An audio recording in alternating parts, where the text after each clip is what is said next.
yie mar wito oko paro mar chik mar omenda ma higani.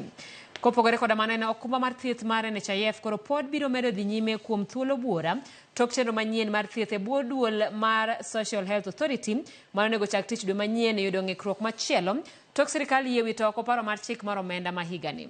Kalure kod migawo mar thieth, bath omenda ma sirikal onego ti godo e chudo mag thieth mochuno, chudo mag thieth ne tuoche matama kod konyo chudo ne jo Kenya mang'aw ong'ad oko tok jatend piny William Ruto yiere gi jopiny kendo wito oko paro mar chik mar omenda ma higani. Chenro manyien mar thieth e bwo duol mar Social Health Authority koro pod biro medo deko tok migawo mar thieth yudo ng'ikruok machielo. Mana jumbe ariyo tok komiti matayo chenro no ywak ni masinde mag dikruok ni kod achiedh nade kendo biro leo chakruok mar chenro manyien mar thieth. Kalure kod migawo mar thieth, SHA onego chak tich ayanga e dwe manyien mar 7. Kata kamano, mano koro ok bi timre tok sirikal wito oko paro mar chik mar omenda mano onego ikony e chiwo bath omenda ne chenro ni mar thieth.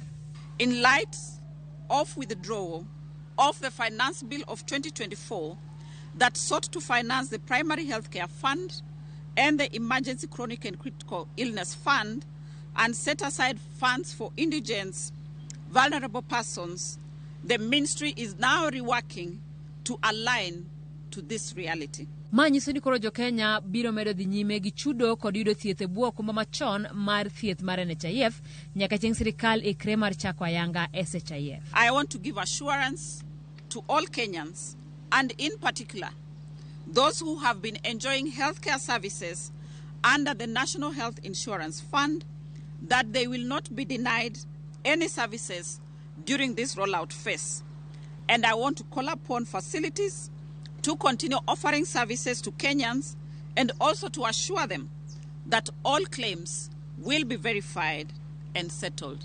Kama gidhi nyime ndikruok e bwo chenro manyien mar thieth biro chakore ayanga e chak dwe mar 7 ka jo Kenya duto ijiwo mondo donje chenro no. The registration shall commence from 1st of July 2024.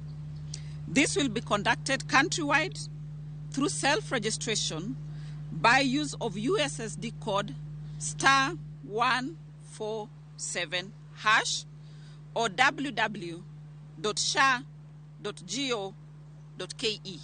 Migawo mar thieth kata kamano singo ni chenro duto ni kare kendo machiegni ni bod matayo chenro manyien mar thieth nosechoko pach oganda kendo biro nywako e lipot mogik mar chenro mar thieth ni.